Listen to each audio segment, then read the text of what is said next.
ബോട്ടോക്സും ഡോക്ടറിന്റെ അടുത്ത് പോയാലും നമുക്ക് നാളെ ജോലി ഇല്ലെങ്കിൽ ഒന്ന് ആഴ്ച എല്ലാം തൂങ്ങിയെടുക്കല്ലേ ഉണ്ടാവുക. മുഖത്ത്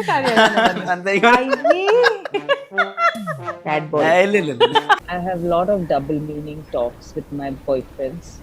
I have lot of double meaning talks with my boyfriends. I have lot of double meaning talks with my boyfriends. നമസ്കാരം ആൻഡ് വെൽക്കം ബാക്ക്. എല്ലാവരും സുഖമായിട്ടിരിക്കുന്നു. അങ്ങനെ കുറച്ച് ദിവസമായിട്ട് അമ്മയിലെ പ്രശ്നങ്ങൾ ഭയങ്കര സങ്കീർണമായിട്ട് പോയിക്കൊണ്ടിരിക്കുകയായിരുന്നു. അമ്മ ഇതുമായിട്ടുള്ളൊരു വെൽഫെയർ സംഘടനയിലുള്ള ചെറിയ ചെറിയ പ്രശ്നങ്ങളുണ്ടല്ലോ, അതിങ്ങനെ വേറെ പല തലത്തിലേക്കും പോയിട്ട് ഒന്ന് രണ്ട് ദിവസം നമുക്ക് ഒന്നും മനസ്സിലാവാതെ, അത് പെട്ടെന്ന് കാണുന്ന സമയത്ത് ഒന്നും മനസ്സിലാവാത്ത രീതിയിൽ തലങ്ങളിലേക്ക് ഇത് എത്തിയിട്ട് ചർച്ച പോകുന്ന സമയത്താണ് നമ്മുടെ പിഷാരടിയുടെ എൻട്രി. പിഷാരടിയും ശ്വേതാ മേനോനും തമ്മിലുള്ള ഒരു ഫോൺ കോൺവെർസേഷൻ എച്ച് ഡി ക്വാളിറ്റിയിൽ ഡോൾബി അറ്റ്മോസ്, ഏറ്റവും വലിയ ഹയസ്റ്റ് ക്വാളിറ്റിയിൽ, ഇത്രയും ഹയസ്റ്റ് ക്വാളിറ്റിയിൽ ഒരു ഫോൺ റെക്കോർഡിങ് ഞാൻ കണ്ടിട്ടില്ല. അത് പിഷാരടിയുടെ ഭാഷ പറഞ്ഞു കഴിഞ്ഞാൽ ആ ഒരു ഫോൺ കോൺവെർസേഷൻ റിലീസ് ആയതോടുകൂടി ഒരു ഫണല് പോലെ എല്ലാ കാര്യങ്ങളും നേരെ ഒരു boil down to one person, ഒരൊറ്റ വ്യക്തിയിലേക്ക്, പിഷാരടിയിലേക്ക് അങ്ങോട്ട് കൊണ്ടുവന്ന് എത്തിക്കുന്നു കണ്ടു. പിന്നെ അവിടെ നിന്ന് അങ്ങോട്ട് എല്ലാവരും ഈ ചങ്ങാതിനെ അങ്ങോട്ട് അറഞ്ചം പുറഞ്ചം, അതായത് രമേശ് മാങ്കൂട്ടത്തിൽ എന്നും പറഞ്ഞിട്ട് അങ്ങോട്ട് പറയുന്നത് അങ്ങോട്ട് കാണുന്നു. അപ്പം ഞാൻ ഈ ഒരു വിഷയം, ഇത് കുറച്ച് രാഷ്ട്രീയത്തിൻ്റെ എലിമെൻ്റ് ഉള്ളതുകൊണ്ട് ഞാൻ രാഷ്ട്രീയം സംസാരിക്കാറില്ല. ഒരൊറ്റ കാര്യം കൊണ്ട് ഞാൻ ഈ വിഷയം എടുക്കേണ്ടെന്ന് വിചാരിച്ചു. കാരണം ഈ ഒരു തലത്തിലേക്ക് മാറിയതുകൊണ്ട്. കാരണം ആദ്യം നമ്മൾ അമ്മ റിലേറ്റഡ് ആയ അൻസിബിയും കാര്യങ്ങളൊക്കെ സംസാരിക്കുന്നു. പക്ഷേ ഇതിങ്ങനെ ആയതുകൊണ്ട് സംസാരിക്കേണ്ടെന്ന് വിചാരിച്ചിരിക്കുന്നു. പക്ഷേ ഇന്ന് ചില കാര്യങ്ങൾ, ഇതിനെക്കുറിച്ച് ഡീറ്റെയിൽ ആയിട്ട് സംഭവങ്ങൾ കണ്ട സമയത്ത് ഒന്ന് രണ്ട് വാക്ക് ഇതിനെക്കുറിച്ച് പറയണം തോന്നി. അങ്ങനെ പറയണം തോന്നാനുള്ള കാരണം എന്താ വെച്ചാൽ, നിങ്ങളിപ്പോൾ ഫസ്റ്റ് കണ്ടിട്ടുള്ള ഐ ഡു ലോട്ട് ഓഫ് എന്താ പറയുക double meaning jokes with my boy friends എന്ന് പറഞ്ഞിട്ടുള്ള ശ്വേതാ മേനോൻ്റെ ഒരു പഴയ ഒരു ഇൻ്റർവ്യൂ കോൺവെർസേഷനാണ് നിങ്ങളിപ്പോൾ ഫസ്റ്റ് കണ്ടിട്ടുള്ളത്. അതിന് മുന്നേ നിങ്ങളിപ്പോൾ നെറ്റ് നോക്കിക്കഴിഞ്ഞാൽ മനസ്സിലാവും. ഇനിയിപ്പോൾ ഞാൻ ഈ ഒരു കാര്യത്തിൽ ഇതിലിപ്പോൾ ഞാൻ പിഷാരടിയെ സൈഡ് ചെയ്യുന്നു, അല്ലെങ്കിൽ ശ്വേതാ മേനോനെ എതിർക്കുന്നു, ശ്വേതാ മേനോനെ സൈഡ് ചെയ്യുന്നു, പിഷാരടിയെ എതിർക്കുന്നു, ഈ ഒരു കണ്ടീഷനിലൊന്നും നിൽക്കണ്ട. ഞാൻ എൻ്റെ ഒരു അഭിപ്രായം ഈ ഒരു വിഷയത്തിൽ, അതായത് രണ്ടുപേര് വളരെ സൗഹൃദത്തിലിരിക്കുന്ന രണ്ടുപേര്, ഒരേ മേഖലയിൽ വർക്ക് ചെയ്യുന്നു, വളരെ സൗഹൃദത്തിലിരിക്കുന്ന രണ്ടുപേര്, ഇവരൊക്കെ പബ്ലിക് അപ്പിയറൻസിൽ നമ്മൾ വേറെ വേറെയുള്ള ആൾക്കാരായിട്ടും ഇവർ രണ്ടുപേരും സംസാരിക്കുന്ന സമയത്തും ഇവർ രണ്ടുപേരുടെ മൂമെൻറ്റ്സും കാര്യങ്ങളൊക്കെ നമ്മൾ കണ്ടതെന്ന് മനസ്സിലാകുന്നത് വെച്ചാൽ വളരെ ക്ലോസ് ഫ്രണ്ട്സ് ആയിട്ടിരിക്കുന്ന രണ്ടുപേരാണ്. ഓക്കെ, ശരിയാണ്. പിഷാരടി വളരെ വഷളനായിട്ടുള്ള ഒരു സ്ത്രീയോട് ഒരിക്കലും സംസാരിക്കാൻ പാടില്ലാത്ത രീതിയിലുള്ള ഒരു സംസാരം എന്നുള്ള കണ്ടീഷനിലാണ് പിഷാരടി സംസാരിച്ചിട്ടുള്ളത്. പ്രൊവൈഡഡ് ഇതെവിടെ വഷളാവുന്നറിയോ, ആ സ്ത്രീ അതിനെ എതിർക്കുന്ന സമയത്താണ്, ആ സ്ത്രീയുടെ കൺസെൻ്റ് ഇല്ലാതെ, അല്ലെങ്കിൽ ആ സ്ത്രീക്ക് ഇഷ്ടപ്പെടാത്ത രീതിയിൽ ഒരു കാര്യം സംസാരിക്കുന്ന സമയത്ത്, അല്ലെങ്കിൽ ഒരു പരിചയമില്ലാത്ത, ആ ഒരു പ്രീവിയസ് ഒരു റിലേഷൻഷിപ്പ് ബോണ്ടോ ഇല്ലാത്ത ഒരാളോട് പോയിട്ട് ഇതുപോലെ മസാല ജോക്സ് നമ്മൾ കണ്ടിട്ടുണ്ട് അല്ലേ. ആരുടെ കേസിലാണ് നമ്മൾ സോഷ്യൽ മീഡിയ ഡിസ്കസ് ചെയ്തിട്ടുള്ളത്? നമ്മുടെ ബോബി ചെമ്മണ്ണൂരിൻ്റെ കേസ് ഞാൻ ഒരുപാട് വീഡിയോസ് ചെയ്തിട്ടുള്ളതാണ്. കാരണം റാൻഡമായിട്ട് ഒരു പരിചയമില്ലാത്ത ആൾക്കാരോട് അങ്ങനെ ഒരു സാഹചര്യം ഇല്ലാത്ത സമയത്ത് പോയിട്ട് ചേട്ടൻ്റെ പഴംപൊരി മുതൽ ട്രോഫി മുതൽ അങ്ങനത്തെ എല്ലാ കാര്യങ്ങളും പ്രായഭേദമന്യേ എല്ലാവരോടും കയറി ഇതുപോലെ ഡേർട്ടി ജോക്സ്, ഡബിൾ മീനിങ് വാക്കുകളും ജോക്കുകളും കാര്യങ്ങളും അടിക്കുന്ന ബോബി ചെമ്മണ്ണൂരെ നമ്മൾ ഒരുപാട് വിമർശിച്ചിട്ടുണ്ട്. പക്ഷേ ആ ഒരു കാറ്റഗറിയിൽ ഒരു കാരണവശാലും പിഷാരടിയെ കൂട്ടാൻ പറ്റില്ല. കാരണം ഞാൻ പേഴ്സണലി ഇതിന് മുന്നേ ഒരു സ്ഥലത്തും പിഷാരടിയുടെ ഭാഗത്ത് നിന്ന് ഇതുപോലുള്ള ഒരു സംസാരം വരുന്നത് കണ്ടിട്ടില്ല. പിന്നെ ഇതിൽ വളരെ സ്പെസിഫിക് ആയിട്ട് വളരെ ഇമ്പോർട്ടൻ്റ് ആയിട്ട് പറയേണ്ട ഒരു കാര്യം എന്തെന്നറിയും, ഞാൻ ഇതിന് പണ്ടും ഞാൻ പല സിറ്റുവേഷൻസ് വരുന്ന സമയത്തും എതിർത്തൊരു വ്യക്തിയാണ്. ഞാൻ പണ്ട് വീഡിയോസ് ചെയ്തിട്ടുണ്ട് ഈ വിഷയത്തിൽ. കാരണം വെച്ചാൽ ഫോൺ കോൺവെർസേഷൻ ലീക്ക് ചെയ്യുന്ന സംഭവം, രണ്ടുപേരും തമ്മിൽ വളരെ പേഴ്സണലായിട്ട് സംസാരിക്കുന്ന ഒരു കാര്യമാണ് one two one telephone conversation അല്ലേ. ഫോണിൽ സംസാരിക്കുന്നത് അത് അത്രയും പേഴ്സണലാണ്. അത് പേഴ്സണൽ പറഞ്ഞാൽ റാൻഡമായിട്ട് ആരോടും സംസാരിക്കുന്ന പോലെയല്ല, വളരെ പേഴ്സണലായിട്ട് നമ്മൾ തമ്മിൽ അടുത്തിരുന്ന് അറിയുന്ന ആൾക്കാർ തമ്മിൽ സംസാരിക്കുന്ന സമയത്ത് നമ്മൾ അങ്ങനെ ഒരു ചിലപ്പോൾ ഇനി പിഷാരടി എന്നല്ല, ഈ വെച്ച് സ്റ്റാർട്ട് ചെയ്യുന്ന ആൾക്കാരും എല്ലാവരും അത്രയധികം കുറച്ച് കാലത്ത് മനസ്സിൽ അത്രയും ഹോണ്ട് ചെയ്യും, അത്രയും ശ്രദ്ധിക്കും. കാരണം ആൾക്കാരോട് എന്തെങ്കിലും ഫോണിൽ കൂടി വിളിച്ചു പറയുന്ന സമയത്ത് മറ്റുള്ള ആൾക്കാർ ഇതിനെ ആയുധമാക്കിയിട്ട് അവനെതിരെ പ്രയോഗിക്കാൻ വേണ്ടി തയ്യാറെടുപ്പിലായിരുന്നു. എനിക്ക് ഫോൺ കോൺവെർസേഷൻ താല്പര്യം. രണ്ടാമത്തെ കാര്യം എന്ന് വെച്ചാൽ, ഒരാളുടെ അനുവാദം ഇല്ലാതെ മറ്റൊരാളുടെ ടെലിഫോൺ റെക്കോർഡ് ചെയ്യും. ഞാൻ ഒരു ഫോണും അങ്ങനെ ആരും റെക്കോർഡ് ചെയ്യാറില്ല. ഒരാളുടെ അനുവാദം ഇല്ലാതെ മറ്റൊരാളുടെ ടെലിഫോൺ റെക്കോർഡ് ചെയ്യുന്ന സ്വഭാവം is very bad, third rate. ഒന്ന്, പിന്നെ നമുക്കറിയാലോ ഇപ്പോൾ ടെലിഫോൺ റെക്കോർഡ് ചെയ്യുന്ന സമയത്ത് ഇപ്പോൾ നമുക്ക് ഈ ട്രായുടെ ഇത് പ്രകാരം തന്നെ നമുക്ക് ആദ്യം ഒരു വാർണിംഗ് കിട്ടും, this call is being recorded എന്ന്. ഇതുപോലും കേൾപ്പിക്കാത്ത രീതിയിൽ ഒരാളുടെ ടെലിഫോൺ റെക്കോർഡ് ചെയ്യുക, അതും നമ്മളായിട്ട് അത്രയും വേണ്ടപ്പെട്ടിരിക്കുന്ന, നമ്മൾ അത്രയും ക്ലോസ് ആയിട്ടിരിക്കുന്ന ഒരാൾ നാളെയും കാണേണ്ട ആൾക്കാരുടെ ടെലിഫോൺ റെക്കോർഡ് ചെയ്ത് പുറത്തു വിടുക മാത്രമല്ല അതിന് HD ക്വാളിറ്റിയിലേക്ക് അത്യാവശ്യം എല്ലാ രീതിയിലും ആൾക്കാരിലേക്ക് എത്തിക്കണം എന്നുള്ള രീതിയിൽ പുറത്തു വിടുക means that is not right. ആ ഒരു കാര്യത്തോട് എനിക്ക് വളരെയധികം വിയോജിപ്പാണ്. അവിടെ ഈ കാര്യത്തിൽ ഞാൻ പറഞ്ഞ ഒരു റാൻഡമായിട്ട് ഡേർട്ടി ജോക്ക് പറയുന്ന ഒരു വ്യക്തിയെക്കാളും കൂടുതൽ, ഡേർട്ടി ജോക്ക് അല്ല ഒരു ഡബിൾ മീനിങ് കാര്യങ്ങൾ പറഞ്ഞിട്ടുള്ള ആ പിഷാരടിനേക്കാളും ഫാർ എബവ് എനിക്ക് ശ്വേതാ മേനോനോടാണ് ഈ ഒരു കാര്യത്തിൽ എൻ്റെ എതിർപ്പ് പറയാനുള്ളത്. കാരണം വെച്ചാൽ അത് ചെയ്തത് ഒരിക്കലും ശരിയായില്ല. എന്തിൻ്റെ പേരിലാണെങ്കിൽ ഇനിയിപ്പോൾ അമ്മയിലത്തെ പ്രശ്നം കൊണ്ട് അവനെ ഡിഫെൻഡ് ചെയ്യാൻ വേണ്ടി പുറത്തോട്ടാണെങ്കിൽ ഉണ്ടെങ്കിൽ കൂടി ആ ലാസ്റ്റ് പോർഷൻ ഒഴിവാക്കാമായിരുന്നു കൺസിഡറിങ് ദെയർ റിലേഷൻഷിപ്പ്. അതല്ലെങ്കിൽ അവർ തമ്മിൽ ഇനി പേഴ്സണലി വല്ല ഇഷ്യൂസ് ഉണ്ട്, വല്ല പക പോക്കാൻ എനിക്ക് തോന്നുന്നതാണ്. ഒന്നുകിൽ ശ്വേതാ മേനോന് പിഷാരടിയോട് അത് കടുത്ത ദേഷ്യമുണ്ട്, രാഷ്ട്രീയപരമായിട്ടോ എന്ത് പരമായിട്ടാണെന്ന് എനിക്കറിയില്ല, ഒന്നുകിൽ അങ്ങനത്തെ ഒരു കടുത്ത ദേഷ്യമുണ്ട്. അല്ലാന്നുണ്ടെങ്കിൽ ശ്വേതാ മേനോൻ്റെ ബാക്കിൽ വളരെ കൃത്യമായിട്ട് രമേശ് പിഷാരടി എന്ന വ്യക്തിയെ രാഷ്ട്രീയപരമായിട്ട് എതിർക്കുവാൻ തക്കം പാർത്തിരിക്കുന്ന ഒരു വ്യക്തി അല്ലെങ്കിൽ വ്യക്തികൾ വളരെ കൃത്യമായിട്ട് ശ്വേതാ മേനോനെ ബാക്കിൽ നിന്ന് നല്ല രീതിയിൽ സ്ക്രൂ ചെയ്ത് എന്താ പറയുക, മറ്റേ ഗീതു മോഹൻദാസ് പറഞ്ഞ സേ ഇറ്റ് എന്നും പറഞ്ഞിട്ടുള്ള രീതിയിലുള്ള വളരെ പ്രീ പ്ലാൻഡ് ആയിട്ട് സംഭവം. കാരണം ആ ഒരു കോൺവെർസേഷൻ കേട്ടാൽ അറിയാം പിഷാരടി വളരെ കൃത്യമായിട്ട് ഒരാവശ്യമില്ലായിരുന്നു. പാലക്കാട്ടത്തെ ജനങ്ങൾ വോട്ട് ചെയ്ത് ജയിപ്പിച്ചിട്ടുണ്ടെങ്കിൽ അതും കൊണ്ട് നടന്നാൽ മതിയായിരുന്നു. പിഷാരടി ആദ്യം പറഞ്ഞ പോലെ തന്നെ ഞാൻ ഇങ്ങനത്തെ പരിപാടിക്ക് നിൽക്കുന്നില്ല, ഞാനിനി ഇതിനെ നോക്കുന്നുള്ളൂ, പിന്നെ രാഷ്ട്രീയപരമായിട്ട് നീങ്ങുന്നുള്ള സിനിമയില്ല എന്ന് പറഞ്ഞ കണ്ടീഷനിൽ ഞാനിതിലില്ല എന്നും പറഞ്ഞിട്ട് ഈ നാറി കൂട്ടങ്ങളുടെ അടുത്ത് വിട്ടു നിന്നാൽ മതിയെന്ന് ഈ ചങ്ങാതിക്ക്. പക്ഷെ അവിടെ ഈ പഴയ സൗഹൃദത്തിൻ്റെ പേരിലാണ് പിഷാരടി പറയുകയും ചെയ്തു, ഞാൻ ഒരുപാട് പേരോട് സംസാരിച്ചിട്ടുണ്ട്, എന്നെ പേഴ്സണലി അത്രയധികം വേദന ഉണ്ടാക്കി എന്നൊക്കെ പറഞ്ഞു. അപ്പോൾ അങ്ങനത്തെ ഒരു പരിപാടി പിഷാരടിക്ക് എടുക്കേണ്ട ഒരാവശ്യം ഉണ്ടായിരുന്നില്ല. ഇനി ഞാൻ ഈ ഒരു വിഷയത്തിൽ കുറച്ച് കാര്യങ്ങൾ ഈ ഒരു നമ്മൾ എന്താണ് ഈ വിഷയം എന്ന് എല്ലാവരും അറിഞ്ഞിട്ടുണ്ടായിരിക്കും. പക്ഷെ എന്നാലും നമുക്ക് ആ ഒരു കാര്യങ്ങൾ സംസാരിക്കുന്ന സമയത്ത് ആ ഒരു കോൺവെർസേഷൻ ഡെഫിനറ്റ്ലി കേൾക്കാൻ നമ്മൾ കേൾക്കണം. ഓക്കെ, അപ്പോൾ ഞാനത് പ്ലേ ചെയ്യാം. ഫസ്റ്റ് ടൈമാണ് ചാനൽ സബ്സ്ക്രൈബ് ആണെന്നെങ്കിൽ പ്ലീസ് ഒന്ന് സബ്സ്ക്രൈബ് ചെയ്യുക, സപ്പോർട്ട് ചെയ്യുക, വീഡിയോ ഇഷ്ടപ്പെടാൻ ലൈക്ക് ചെയ്യുക, ഹൈപ്പ് ചെയ്യുക. നിങ്ങളുടെ അഭിപ്രായം എന്തായാലും കമൻറ്റ് ചെയ്യാൻ. കുറച്ച് സ്പീഡ് കൂടുതലുണ്ടോ, വേഗം സ്പീഡ് കൂടുതൽ. അവിടെ അർജൻറ്റീനയും നമ്മുടെ ടീം മാച്ച് കിടക്കുക. അപ്പോൾ അതിൻ്റെ ഒരു 45 മിനിറ്റിൽ വന്ന് ഇടയ്ക്ക് ചെയ്യുന്ന ഒരു വീഡിയോ ആണ് കേട്ടോ. എന്നാൽ അത് കാണുന്ന സമയത്ത് എഡിറ്റ് ചെയ്തിടാലോ. ഓക്കെ, അപ്പോൾ അപ്പോൾ ഞാൻ ഈ ഒരു ഞാനൊന്നും ഇന്ന് വരെ മീഡിയസിനോടൊന്നും പറഞ്ഞില്ല. 11 o'clock അല്ലല്ല, അത് പിഷു. അപ്പൊ പിന്നെ പിഷു ലൈക്ക് യുനോ പിഷ്കു എന്നാക്കിയതിനെ പിഷ്കു ഷൂട്ട് ചെയ്ത് കളഞ്ഞു. പിഷുവിനെ പിഷ്കു ആക്കി വെടിവെച്ച് തീർത്തിട്ടു. നിങ്ങളിപ്പോൾ സ്ക്രീനിൽ കാണുന്ന ഈ ഒരു സംഭവം ഉണ്ടല്ലോ, എക്സാക്ട്ലി ശ്വേതാ മേനോൻ എന്ന് പറഞ്ഞാൽ ഈ ഒരു കോൺവെർസേഷൻ മനസ്സിലാവുന്നത് വളരെ കൃത്യമായിട്ട് നമ്മുടെ സ്വന്തം മലയാളികളുടെ സ്വന്തം ദശമൂലം ദാമുവാണ്. നീ ഇതവിടെ പോയി പറയാൻ വേണ്ട മമ്മൂക്ക പറഞ്ഞ സമയത്തറില്ലേ, ഞാൻ ഇതാരോടും പറയില്ല അറ്റത്തിരിയലും മുഖഭാവം പെടാനുള്ള അറിയില്ല. അതുകൊണ്ടാണ് ഞാനിവിടെ കൊടുത്തിട്ടുള്ളത്. ആ ഒരൊറ്റ മുഖമാണ്. ഇതാണ് ശ്വേതാ മേനോൻ എക്സാക്ട്ലി അവർ കാണിച്ചതാണ്. ഇത്രയും വലിയൊരു വിശ്വാസവഞ്ചന അത് ചെയ്യാൻ പാടില്ലായിരുന്നു. വോട്ടെവർ ബി ദ റീസൺ ഒരിക്കലും ചെയ്യാൻ പാടില്ല. പിന്നെ അവർ തമ്മിലുള്ള കെമിസ്ട്രി, ഫിസിക്സോ മാത്തമാറ്റിക്സോ എന്താണെന്ന് നമുക്കറിയില്ല, സോഷ്യൽ സ്റ്റഡീസോ ഇത് നമുക്കറിയില്ല. അതുകൊണ്ട് എന്തായാലും ഇതിൻ്റെ ബാക്കിയുള്ള എന്താണ് നമ്മളെ ഈ ഒരു സബ്ജക്റ്റിലുള്ള ആ ഒരു ടെലിഫോൺ കോൺവെർസേഷൻ അന്നും പറഞ്ഞ പോലെ എനിക്ക് വെരി സാഡ്. ഓക്കെ, ശരി. ഞാൻ ക്രൗൺ പ്ലാസ. ഞാനിവിടെ എൻ്റെ ഹസ്ബൻഡ് ഇന്ന് വൈകുന്നേരം വരും. അപ്പൊ ഞാന് ഇവിടെ വന്നാ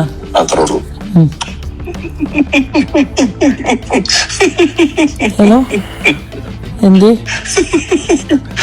ഞാനേ നിങ്ങളോട് ക്രൗൺ പ്ലാസ എന്താ പരിപാടി അല്ല, അതല്ല, ഞാൻ അങ്ങനെയല്ല, ബോംബെന്ന് മൂപ്പര് വരും എന്നാ ഞാൻ പറഞ്ഞത്. അതാ ഞാൻ പറഞ്ഞു, മൂപ്പര് വന്നിട്ടാണോ പരിപാടി? ഓ, ആ പരിപാടി അങ്ങനെയൊന്നുമല്ല. അല്ലേ, ഞാനത് കൂട്ടി വായിക്കാം. നിങ്ങളോട് ചോദിച്ചു എന്താ ഇന്ന് പരിപാടി, വൈകിട്ട് ഹസ്ബൻഡ് വരും. വിഷു, ഞാൻ ഭയങ്കര സ്ട്രേറ്റ് ഫോർവേഡ് ആയ ഒരു വ്യക്തിയാണ്. അതാണ് എൻ്റെ ഏറ്റവും വലിയ പ്രശ്നം. എനിക്ക് ഇങ്ങനത്തെ ഒരു കാര്യങ്ങളും അറിയാത്ത ഒരു കാര്യമാണ്. അതാണ്. അല്ല, ഹസ്ബൻഡ് വന്ന് പോട്ടല്ല. You just push, I want you people to give me the. ശരി, ഓക്കെ. ഒരുപാട് സീരിയസ് ആയി സംസാരിച്ചതിന് ശേഷം വളരെ ക്ലോസ് ആയിട്ടുള്ള ആൾക്കാർ സംസാരിക്കുന്ന പക്ക അഡൾട്ട് ഡബിൾ മീനിങ് സംസാരമാണ് പിഷാരടിയുടെ ഭാഗത്തുണ്ടായിട്ടുള്ളത്. പക്ഷേ അവിടെ ഷോക്കിംഗ് ആയിട്ട് തോന്നിയത് എന്താണെന്നറിയോ, ഇത്ര അധികം ഡബിൾ മീനിങ് ജോക്സ് ബോയ് ഫ്രണ്ട്സിനോട് പറയുന്നത് അത് തുറന്ന് സമ്മതിച്ചിട്ടുള്ള ശ്വേതാമേനോൻ്റെ ഭാഗത്തുനിന്ന്. അതായത് ഇതുപോലെ കാര്യങ്ങൾ ഇൻ്റർവ്യൂവിലാണെന്നുണ്ടെങ്കിലും പല സ്ഥലത്താണെങ്കിലും എത്രയോ ക്ലിപ്സ് നിങ്ങൾക്ക് എടുത്ത് നോക്കി അറിയാം. അവിടെയൊക്കെ ഇതുപോലെ കാര്യങ്ങൾ പബ്ലിക് വേദിയിൽ ആൾക്കാരോട് സംസാരിച്ചിട്ടുള്ള ശ്വേതാമേനോൻ അവിടെ ഒന്നും സംസാരിക്കാതെ ഒന്നും അറിയാത്ത പോലെ പെരുമാറിയത് നിങ്ങൾക്ക് തോന്നുന്നുണ്ടോ? എനിക്ക് തോന്നുന്നില്ല. കാരണം പ്രത്യേകിച്ച് അവർ കാരണം ഇതിന് മുന്നേ ഏതൊക്കെ സിറ്റുവേഷൻസിൽ ഇവർ ഒരു പബ്ലിക് അപ്പിയറൻസ് നടത്തിയ സമയത്ത് ഇങ്ങനെയൊക്കെ ഉണ്ടായിട്ടുണ്ട്. അപ്പോഴൊക്കെ എങ്ങനെയാണ് അവർ പെരുമാറിയത് നമ്മൾ കണ്ടിട്ട്. അങ്ങനത്തെ ഒരു വ്യക്തിയുടെ ഭാഗത്ത് നിന്ന് ഇങ്ങനെ ഉണ്ടാവാനുള്ള കാരണം എന്താണെന്നറിയോ? ഇത് സ്ഥിരം സംഭവിക്കുന്നതാണ്. എന്താ കാരണം വെച്ചാൽ അവിടെ ഒരു തെറ്റ് ചെയ്യുന്നൊരു വ്യക്തി, ബിക്കോസ് ഒരിക്കലും ചെയ്യാൻ പാടില്ലാത്തൊരു കാര്യം ചെയ്യുന്നൊരു വ്യക്തി ശ്വേതാമേനോനാണ്. കാരണം she knows very well that she is recording the call. അവർ ആ കോൾ റെക്കോർഡ് ചെയ്തുകൊണ്ടിരിക്കുകയാണ്. ആരൊക്കെ എപ്പോഴൊക്കെ ഇതുപോലെ മറ്റൊരാളെ പെടുത്താനോ ഇതാക്കാനോ അല്ലെങ്കിൽ പിന്നീട് യൂസ് ചെയ്യാൻ വേണ്ടിയിട്ടുള്ള ഫോൺ റെക്കോർഡിങ്സ് സൂക്ഷിക്കുന്ന സമയത്ത് ഇറ്റ്സ് ക്വൈറ്റ് നാച്ചുറൽ ദാറ്റ് ഈ ഒരു വ്യക്തി റെക്കോർഡ് ചെയ്യുന്ന വ്യക്തി എന്ത് വന്നാലും നല്ല രീതിയിൽ മാത്രമേ സംസാരിക്കുള്ളൂ, ഒരിക്കലും മോശമായി സംസാരിക്കില്ല. അത് ഒബ്വിയസ് ആണ്, അത് വളരെ കൃത്യമായിട്ട് മനസ്സിലാവുന്നുണ്ട്. അത്രേ ഇവിടെ സംഭവിച്ചിട്ടുള്ളൂ. ഇത് വളരെ കൃത്യമായിട്ട് അവർക്കറിയാം. ഇതൊരു ഈ ഓഡിയോ യൂസ് ചെയ്യാൻ പോകുന്നതാണ്. അപ്പോൾ ഡെഫിനറ്റ്ലി അത് മനസ്സിലാവും. പിന്നെ രണ്ടാമത്തെ കാര്യം, ഈ ഓഡിയോ ഇവർ പുറത്തിറക്കിയിട്ടുണ്ട്. നാളെ ഈ പുറത്ത് വന്നു കഴിഞ്ഞാൽ ഇത് എഡിറ്റ് ചെയ്തു ആണെന്നൊക്കെ പറയാനുള്ള ചാൻസസ് മറുഭാഗത്തുനിന്നും പല സ്ഥലത്തുനിന്നും ഉണ്ടായിരിക്കും. അതുകൊണ്ട് മാത്രമാണ് ഇവർ ഇതിൻ്റെ കംപ്ലീറ്റ് ഓഡിയോ കോൺവെർസേഷൻ പുറത്ത് വിട്ടിട്ടുള്ളത്. അല്ലെങ്കിൽ ഇവർക്ക് ഇത് മാത്രം ഇവർ കട്ട് ചെയ്ത് പുറത്ത് വിട്ടിട്ടുണ്ടെങ്കിൽ സ്വാഭാവികമായിട്ടും അവിടെ ഒരു ആരോപണം വരികയാണെന്നുണ്ടെങ്കിൽ ഞാൻ ഇത് കട്ട് ചെയ്തു എന്ന് പറയുകയാണെന്നുണ്ടെങ്കിൽ ഡെഫിനറ്റ്ലി അതൊരു പ്രശ്നം വരും. ഇവിടെ വളരെ നാച്ചുറലാണ് എന്ന് തോന്നിപ്പിക്കുന്ന രീതിയിൽ എനിക്ക് തോന്നുന്നു, ഞാനതപ്പോൾ അറിഞ്ഞിട്ടേ ഇല്ല, ഇത് വളരെ നാച്ചുറലായിട്ട് ആൾക്കാർ നിങ്ങൾ വിവാദം ഉണ്ടാക്കേണ്ട ആവശ്യം തന്നെ ഇല്ല, വിവാദം ഉണ്ടാക്കി പോയതാണ്, ഇത് ഞാൻ വിട്ടത് നോർമൽ കണ്ടീഷനിലാണ്, അത്രയും നിഷ്കളങ്കമായി തോന്നിപ്പിക്കുന്ന രീതിയിൽ ഇങ്ങനെ ഒരു സംഗതി പുറത്തു വിട്ടുള്ള Shweta Menon, it was not right from your side to have done this. Okay, ഇന്ന് നിങ്ങൾ കണ്ടിട്ടുണ്ടായിരിക്കും, പക്ഷെ എന്നാലും ഇത് കാണേണ്ടത് വളരെ ഇമ്പോർട്ടൻ്റ് ആണ്. കാരണം ഇങ്ങനത്തെ സിറ്റുവേഷൻ ഉണ്ടായി കഴിഞ്ഞിട്ട് രമേഷ് പിഷാരടിയുടെ ആ ഒരു റെസ്പോൺസ് ഉണ്ട് പെടുത്തിയതാണ്. അതായത് പെടുത്തി പറഞ്ഞാൽ അയാൾക്ക് വിഷമം തോന്നി. ജെന്വിനായിട്ട് ഞാനൊരു കാര്യം പറയട്ടെ, ഞാൻ ഈ രമേഷ് പിഷാരടിയുടെ ഏറ്റവും കൂടുതൽ ട്രാൻസ്ഫോർമേഷൻ ഉണ്ടല്ലോ, പഴയ ഒരു രമേഷ് പിഷാരടി പറഞ്ഞാൽ എവിടെ ചെന്ന് കഴിഞ്ഞാലും പെയ്ഡാണ്, പൈസ കിട്ടിയിട്ട് ഒരുപാട് സ്റ്റാൻഡപ്പ് കൊമേഡിയനായിട്ട് പല ജോക്സും പറയുന്ന ഒരു പിഷാരടിയിൽ നിന്ന് ഭയങ്കര വലിയ ട്രാൻസ്ഫോർമേഷനാണ് ഈ ഒരു രാഷ്ട്രീയത്തിലേക്ക് വന്ന സമയത്ത്. അയാൾ പറയുന്ന ഓരോ കാര്യങ്ങളും ഞാൻ എൻ്റെ രാഷ്ട്രീയ കാര്യങ്ങളായിട്ട് പറയില്ല, എനിക്ക് പേഴ്സണലി ഇയാളെ സംസാരം കേൾക്കാൻ ഭയങ്കര ഇഷ്ടമാണ്. നമുക്ക് നന്നായി സംസാരിക്കുന്ന ആൾക്കാർ, നല്ല ബുക്ക് വായിച്ച് നോളേജുണ്ട്, ബുക്സൊക്കെ വായിച്ച് നോളേജ് ഉണ്ടായിട്ട് ആ നോളേജ് ഉള്ളിൽ എടുത്തിട്ട് അതിനെ പല എന്താ പറയുക പല സാഹചര്യങ്ങളിലേക്ക് എന്താ പറയുക ചില സബ്ജക്റ്റിൽ ആ കറക്റ്റായിട്ട് അതിനോട് സംസാരിക്കുന്ന ആൾക്കാരെ എനിക്ക് ഭയങ്കര ഇഷ്ടമാണ്. I admire this kind of people. അങ്ങനെ എനിക്ക് റീസെൻ്റ് ആയിട്ട് അഡ്മിറേഷൻ തോന്നിയിട്ടുള്ള ഒരു വ്യക്തിയാണ് രമേഷ് പിഷാരടി. ഇത് രാഷ്ട്രീയമില്ല കേട്ടോ, എൻ്റെ രാഷ്ട്രീയതല്ല, അതറിയുന്നവർക്ക് അറിയാം. പക്ഷെ എന്നാലും ഈ ആസ് എ പേഴ്സൺ ഈ ചങ്ങാതി ഇപ്പോൾ പേഴ്സണലി എന്താണെന്ന് അവരറിയില്ല, സംസാരിക്കുന്നതിൽ ഒരാളറിയുന്നില്ല. അപ്പോൾ അങ്ങനത്തെ ഒരു വ്യക്തി പബ്ലിക് അപ്പിയറൻസ് നടത്തുന്ന സമയത്ത് ഇതുപോലത്തെ ഞാൻ ഒരു ക്ലിപ്പ് ഇതുപോലത്തെ ഒരു ബോഡി ലാംഗ്വേജ് അയാൾക്ക് അത്രയധികം ഹേർട്ട് ചെയ്തിട്ട് മാത്രമാണ്. മല്ലിക ചേച്ചിയോട്, ലക്ഷ്മി പ്രിയയോട് ഞാൻ ഇവരോടെല്ലാം മണിക്കൂർ കണക്കിന് സംസാരിച്ചു എന്നാണ് ഞാനന്ന് പറഞ്ഞത്. അങ്ങനെ മണിക്കൂർ കണക്കിന് സംസാരിച്ചതിൽ ഒരു ഓഡിയോ ആണ് ഇന്ന് ലീക്ക് എന്നാണ് നിങ്ങളൊക്കെ വാക്ക് ഉപയോഗിക്കുന്നത്. ലീക്കല്ല, റിലീസാണ്. ലീക്കും റിലീസും വ്യത്യാസമുണ്ടല്ലോ. റിലീസാണ്, അതിൻ്റെ ഓഡിയോ ക്വാളിറ്റിയുടെ വ്യത്യാസം. എൻ്റെ ഫോൺ ടോണും ബാക്കി ലൈവ് ടോണും കേട്ടാൽ എവിടുന്ന ലീക്കായെന്നൊക്കെ അല്ലെങ്കിൽ റിലീസായെന്നുള്ളത് നമുക്ക് മനസ്സിലാവും. എനിക്ക് വ്യക്തിപരമായി എൻ്റെ വ്യക്തിപരമല്ല ഈ പ്രശ്നമെന്ന് പറഞ്ഞെങ്കിലും വ്യക്തിപരമായി എനിക്ക് വലിയ സൗഹൃദം ഉണ്ടായിരുന്ന, ഞാനുമായിട്ട് കോണ്ടാക്ട് ഉണ്ടായിരുന്ന ഇനി ഉണ്ടാവുമായിരിക്കും, കാണുന്ന ഒരാളിൽ നിന്നും ആ ഓഡിയോ നമ്മളൊരു രമ്യതയിൽ എത്തിക്കാൻ വേണ്ടി ആഗ്രഹിച്ചുകൊണ്ട് പ്രതീക്ഷിച്ചുകൊണ്ട് വർത്തമാനം പറയുന്ന അനുരഞ്ജന സംസാരങ്ങളുടെ ഓഡിയോ പുറത്തു വിട്ടതിൽ എനിക്കൊരു പേഴ്സണൽ ഇഞ്ചുറി, ഒരു വേദന ഉണ്ട്. അതാണ് എനിക്ക് ആകെ ഇതുമായി ബന്ധപ്പെട്ട് തോന്നിയുള്ളൂ. അല്ലെങ്കിൽ നമ്മൾ നല്ലത് പറയണമെന്ന് മാത്രമല്ല വിചാരിക്കുന്നത്, നമ്മളെല്ലാവരും ഇതിനകത്തുള്ള വളരെ ക്ലോസ്ഡ് ആയിട്ടുള്ള സർക്കിളിൽ പഴയ പോലെയല്ല, ഇപ്പം അതിലേറെ വൾഗറാണ്. ഓക്കെ, ഇപ്പോഴത്തെ ആൾക്കാരുടെ സംസാരവും ചേഷ്ടകളും കാര്യങ്ങളൊക്കെ അതിലേറെ പല അതിലും വൾഗറായിട്ടാണ്. പക്ഷെ എന്നാലും ഞാൻ പറയാം, ഇവരുടെ ഈ ഒരു സംസാരത്തിന് മനസ്സിലായത് എന്താ വെച്ചാൽ വളരെ പേഴ്സണലായിട്ടുള്ള സംസാരിക്കുന്ന ആൾക്കാർ തമ്മിൽ ചെയ്തത് ശരിയെന്ന് ഞാൻ പറയില്ല, തെറ്റാണെന്ന് ഞാൻ പറയില്ല, പക്ഷെ ശരിയല്ല, രണ്ടും ഡിഫറൻസ് ഉണ്ടെന്ന് നിങ്ങൾക്ക് മനസ്സിലാവുന്നതായിരിക്കണം. അത് ശരിയായില്ല, ഒരു വഷളൻ സംസാരം തന്നെയാണ് ഡെഫിനറ്റ്ലി. ഇത് വഷൾ കൂടുതൽ പ്രശ്നമാവുന്ന എവിടെ വെച്ചാൽ മറ്റാൾ പറയണം, എനിക്ക് വിഷു ഇങ്ങനത്തെ കാര്യങ്ങൾ പറയുന്നത് എനിക്ക് ഇഷ്ടപ്പെട്ടിട്ടില്ല, വിഷുവിനെ അറിയാലോ, ഞാനിങ്ങനെ അങ്ങനെ ഡേർട്ടി ജോക്സ് അല്ലെങ്കിൽ ഡബിൾ മീനിങ് ജോക്സ് കേൾക്കുന്ന എൻ്റർടൈൻ ചെയ്യുന്ന ആളല്ല, നമ്മൾ തമ്മിൽ അങ്ങനെ സംസാരിക്കില്ല, അതുകൊണ്ട് വിഷു അങ്ങനത്തെ സംസാരം വേണ്ട എന്ന് പറയാനുള്ള ആ ഒരു സിറ്റുവേഷൻ അവിടെ ഉണ്ടായി കാണില്ല. പിന്നെ ഇന്ന് ഞാൻ ഈ മറുനാടൻ്റെ ഇത് വെച്ച സമയത്ത് 2-3 കാര്യങ്ങൾ ഇതിൽ പറയുന്നുണ്ട്. മറുനാടൻ്റെ പിന്നെ ഒരു ക്ലിപ്പ് കണ്ടു കേട്ടോ. മറുനാടന്ന് പിഷാരടിയെ വിളിച്ച സമയത്ത് പിഷുവിനെ വിളിച്ചു. എന്തു സംഭവിച്ചു എന്നറിയാൻ വളരെ വേദനയോടെ സങ്കടത്തോടെയാണ് പിഷു സംസാരിച്ചത്. പറ്റാനുള്ളത് പറ്റി, ഇതുണ്ടാക്കുന്ന ഡാമേജ് ചില്ലറയല്ല. ഇനി പറഞ്ഞിട്ടെന്താ കാര്യം, സംഭവിച്ചത് മാറ്റി സംഭവിപ്പിക്കാൻ കഴിയില്ലല്ലോ എന്നാണ് പിഷാരടി വേദനയോടെ പറഞ്ഞത്. അത് സംഭവിച്ചതിൻ്റെ പേരിൽ ആരെയും കുറ്റപ്പെടുത്താനോ ആരെയും വെല്ലുവിളിക്കാനോ ഒന്നും പിഷാരടി ഒരുങ്ങിയില്ല. പക്ഷെ പിഷാരടിയുടെ വാക്കുകൾ എന്നെ വേദനിപ്പിച്ചു. അത്രയേറെ ആശങ്ക ആ മനുഷ്യൻ്റെ ഇടറുന്ന ശബ്ദത്തിലുണ്ട്. ഇന്നേവരെ പിഷാരടി തമാശ കലരാതെ ഒരു വാക്കുപോലും ഒരിടത്തും പറഞ്ഞു കേട്ടിട്ടില്ല. പിഷാരടിയുടെ ബ്രാൻഡാണ് പലപ്പോഴും പറയാനുള്ളത് പച്ചയ്ക്ക് പറയുക എന്നത്. ആ പിഷാരടിയെക്കുറിച്ച് ഒരു മോശം വാക്ക് പോലും പറയാൻ ആർക്കുമില്ലാതിരിക്കവേ ചിരകാലം ഇനി പിഷാരടിയെ വേട്ടയാടാൻ ഒരു ക്യാപ്സ്യൂൾ ഒരുക്കി കൊടുത്തതിൻ്റെ വേദനയും ഖിന്നതയും പിഷാരടിക്കുണ്ട്. ഈ അർത്ഥത്തിൽ ചിന്തിച്ചു നോക്കുമ്പോൾ യഥാർത്ഥത്തിൽ പിഷാരടി ചതിക്കപ്പെടുകയായിരുന്നു. ശ്വേതാ മേനോനുമായി പിഷാരടിക്ക് വളരെ ഊഷ്മളമായ ബന്ധമാണുള്ളത്. എക്കാലത്തും ഇവർ തമ്മിൽ അടുത്ത സുഹൃത്തുക്കളെ പോലെ പെരുമാറിയിരുന്നു എന്നതിൻ്റെ ഏറ്റവും വലിയ തെളിവ് പിഷാരടിക്ക് ശ്വേതാ മേനോൻ ഈ ഒരു പിക്ചർ ഇന്ന് സോഷ്യൽ മീഡിയയിൽ ഏറ്റവും കൂടുതൽ ചർച്ചയാവുന്നുണ്ട് കേട്ടോ. സ്നേഹചുംബനം കൊടുക്കുന്ന ആ പഴയ ചിത്രമാണ്. നോക്കൂ, ഈ ചിത്രത്തിൽ ശ്വേതാ മേനോൻ ഇതിൽ ഡബിൾ മീനിങ് ഉണ്ടെന്നോ മോശമാണെന്നല്ല കേട്ടോ. ഇത് അവർ തമ്മിലുള്ള ആ ഒരു ബന്ധം കാണിക്കുന്നുണ്ട്. ഇത് മോശമാണെന്ന് ഒരിക്കലും പറയുന്നില്ല കേട്ടോ. ആ ഒരു ഫ്രണ്ട്ഷിപ്പിൻ്റെ അവർ വളരെ ക്ലോസ് ആണെന്ന് തെളിയിക്കുന്ന ഒരു സംഭവമാണത്. ലൈംഗിക വികാരത്തോടെയല്ല, അതുപോലെ തന്നെയാണ് പിഷാരടി അത് ഏറ്റുവാങ്ങുന്നതും.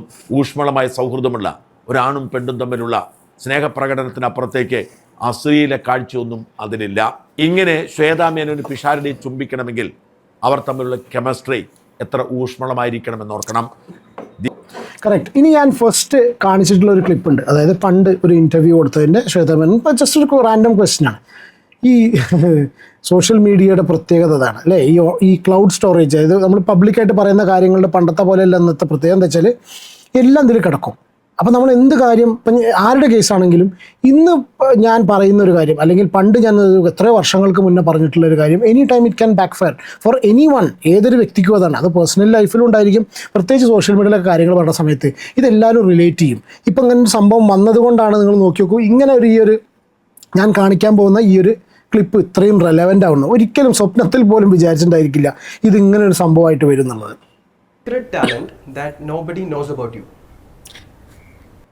Hidden talent that nobody knows. അതായത് ആരും അറിയാത്ത ഒളിഞ്ഞിരിക്കുന്ന ഒരു ടാലൻ്റാണ് ചോദിക്കുന്നത് കേട്ടോ ശ്വേതാ മേനോൻ്റെ. നമുക്ക് പബ്ലിക്കിന് അറിയാത്ത ഒരു സീക്രട്ട് ടാലന്റ്, സംതിങ്.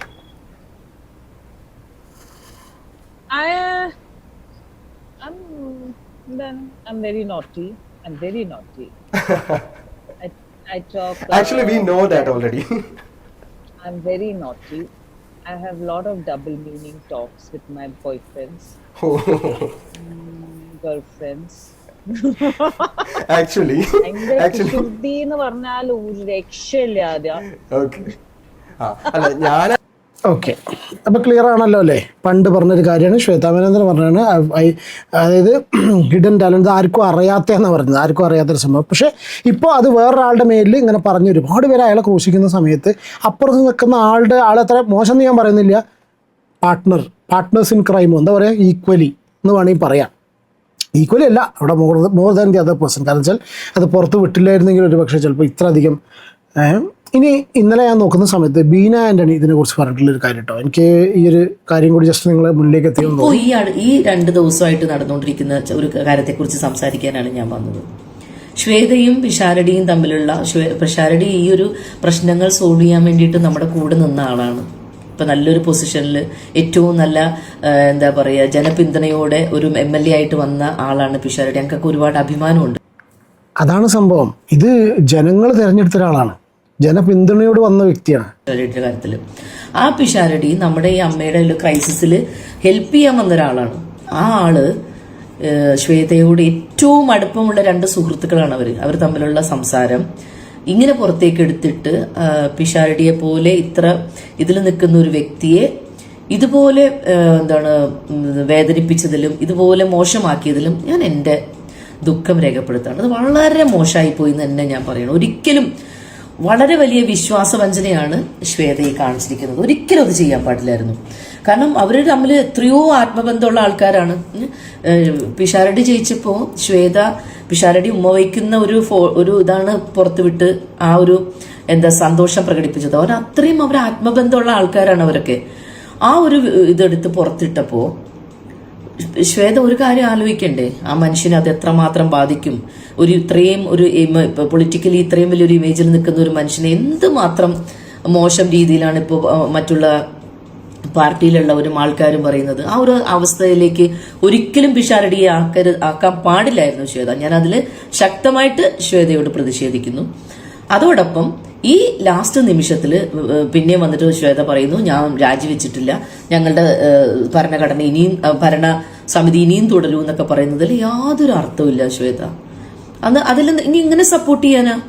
നിങ്ങൾ ഇങ്ങനെയൊക്കെ ചെയ്യുമ്പോൾ നിങ്ങളിലുള്ള വിശ്വാസം പിന്നെയും പോവുമല്ലേ ശ്വേത? ഇപ്പൊ ഈ ചെയ്തത് പിന്നെ നമ്മൾ നിങ്ങളുടെ ഭരണസമിതി ഇരിക്കുമ്പോൾ ഓരോ സംഭവങ്ങൾ പുറത്തു പോയതിനെ കുറിച്ചൊക്കെ നമ്മൾ അന്നേ നിങ്ങൾക്ക് അവിടെയാണ് നിങ്ങളുടെ പരാജയം സംഭവിച്ചത്. നിങ്ങൾ സംഭവിച്ച കാര്യങ്ങൾ വെളിയിലേക്ക് വരുന്നത്. ഇപ്പൊ ശ്വേത തന്നെയല്ലേ ഇപ്പൊ ചെയ്തിരിക്കുന്നത്. അതിനെന്ത് ന്യായമാണ് ശ്വേതയ്ക്ക് പറയാനുള്ളത്? അപ്പൊ എനിക്ക് വളരെ അതിനുള്ള ഒരു എതിർപ്പ് ഞാൻ എൻ്റെ പേഴ്സണൽ എതിർപ്പ് ഞാൻ പ്രകടിപ്പിക്കുകയാണ്. ആ ചെയ്തതിനോട് എനിക്ക് ഒരിക്കലും ശ്വേതയോട് യോജിക്കാൻ കഴിയില്ല. പിഷാരടിയോട് ചെയ്തത് വലിയൊരു തെറ്റായിപ്പോയി. പിന്നെ ഈ ഒരു സംഭവത്തിലും എന്തായാലും എല്ലാവരും വളരെയധികം വേദനയോടെ നോക്കിക്കാണുന്നു ഇനി അമ്മയുടെ പോക്ക് എങ്ങോട്ടാണെന്ന്. അമ്മ എന്ന സംഘടനയെ നമുക്ക് മുന്നോട്ട് കൊണ്ടുപോകാനും നയിക്കാനും ശക്തമായിട്ടുള്ള നമ്മുടെ മമ്മൂക്കയും ലാലേട്ടനും സുരേഷ് ഏട്ടനൊക്കെ മുൻപന്തിയിലേക്ക് ഇറങ്ങണം. ഇത് ഞങ്ങളുടെ ഹംബിൾ റിക്വസ്റ്റ് ആണ്. നമ്മളുടെ അമ്മയെ രക്ഷിക്കാൻ നിങ്ങളൊക്കെ തന്നെ മുന്നിൽ. യെസ്, അപ്പോൾ ഇത്ര തന്നെയുള്ളൂ. ഒരു കാര്യം വളരെ ഇമ്പോർട്ടൻ്റ് ആയിട്ടുള്ളത്, നമ്മളെ എതിർ സ്ഥാനത്ത് നിൽക്കുന്ന ഒരു വ്യക്തി അല്ലെങ്കിൽ നമ്മളോട് അധികം ബന്ധമില്ലാത്ത ഒരാൾ, നമ്മൾ പ്രശ്നമുള്ള ഒരാൾ, അല്ലെങ്കിൽ ഇത് നമുക്ക് പിന്നീട് നമ്മളായിട്ട് വാക്ക് തർക്കത്തിൽ ഏർപ്പെടാൻ സാധ്യതയുള്ള ആൾക്കാരുടെയൊക്കെ ടെലിഫോൺ റെക്കോർഡ് ചെയ്തിട്ട് അതൊരു പ്രൂഫിന് വേണ്ടിയിട്ട് എന്തെങ്കിലും കാര്യത്തിൽ സൂക്ഷിക്കണ പോലെയല്ല. വളരെ ക്ലോസ് ആയിട്ടിരിക്കുന്ന ആൾക്കാർ, അല്ലേ, വളരെ ക്ലോസ് ആയിട്ടിരിക്കുന്ന ആൾക്കാർ, നല്ല റിലേഷൻഷിപ്പ്, നല്ലൊരു ബോണ്ട് ഷെയർ ചെയ്യുന്ന ഫ്രണ്ട്സ് പോലും എങ്ങനെയാണെങ്കിലും നല്ല റിലേഷൻഷിപ്പ് ഷെയർ ചെയ്യുന്ന ആൾക്കാർ ആയിട്ട് നമ്മൾ സംസാരിക്കുന്ന സമയത്ത് അത് റെക്കോർഡ് ചെയ്യുക വിതൗട്ട് ദെയർ നോളജ്. അത് റെക്കോർഡ് ചെയ്തതിന് ശേഷം അത് പബ്ലിഷ് ചെയ്യുക മാത്രമല്ല, അത് ഭയങ്കരമായിട്ട് എഡിറ്റ് ചെയ്ത് ഹൈ ക്വാളിറ്റി ആക്കിയിട്ട് ഒരു ന്യൂസ് ചാനൽസിലൊക്കെ പോയി കഴിഞ്ഞാൽ ഏത് രീതിയിൽ മുന്നോട്ട് പോകണം, എത്രത്തോളം അത് പബ്ലിക്കലി എത്രത്തോളം അത് വൈറൽ ആവണം എന്ന് ചിന്തിച്ചുകൊണ്ട് ആ ഒരു ഓഡിയോ ക്ലിപ്പിനെ മാനിപ്പുലേറ്റ് ചെയ്തൊരു വിഷയത്തെ ഒരു കാരണവശാലും സപ്പോർട്ട് ചെയ്യാൻ പറ്റില്ല. സീരിയസ്ലി എൻ്റെ എതിർപ്പ് അതിലാണ്. വളരെ കൃത്യമായിട്ട്, അത് ശരിയാണ്, ഭക്ഷണം കാര്യങ്ങളൊക്കെ പറഞ്ഞു, പക്ഷേ അത് അവിടെ അവർക്ക് വളരെ കൃത്യമായിട്ട് അറിയാം. പിന്നെ ഒരാൾ ടെലിഫോൺ റെക്കോർഡ് ചെയ്യുന്ന സമയത്ത് എവിഡൻ്റ് ആയിട്ടൊരു കാര്യം നമുക്ക് വളരെ കൃത്യമായിട്ട് അറിയാം, അല്ലേ. ഒരാളുടെ ഫോൺ റെക്കോർഡ് ചെയ്യുകയാണെങ്കിൽ ഞാനത് റെക്കോർഡ് ചെയ്യുന്നുണ്ടെങ്കിൽ ഞാൻ നല്ല രീതിയിൽ സംസാരിക്കുള്ളൂ. സോ ദാറ്റ് അത് മറ്റാളുടെ സംഭവം ഇതൊക്കെ ആൾക്കാർക്ക് മനസ്സിലായി തുടങ്ങി എന്ന് വിചാരിക്കുന്നു. എന്താണ് ഈ ഒരു വിഷയത്തിൽ നിങ്ങളുടെ അഭിപ്രായം എന്നുള്ളത് കമൻറ്റ് ചെയ്യൂ. നമുക്ക് അടുത്തൊരു വീഡിയോയിൽ കാണാം. Take care and God bless. By.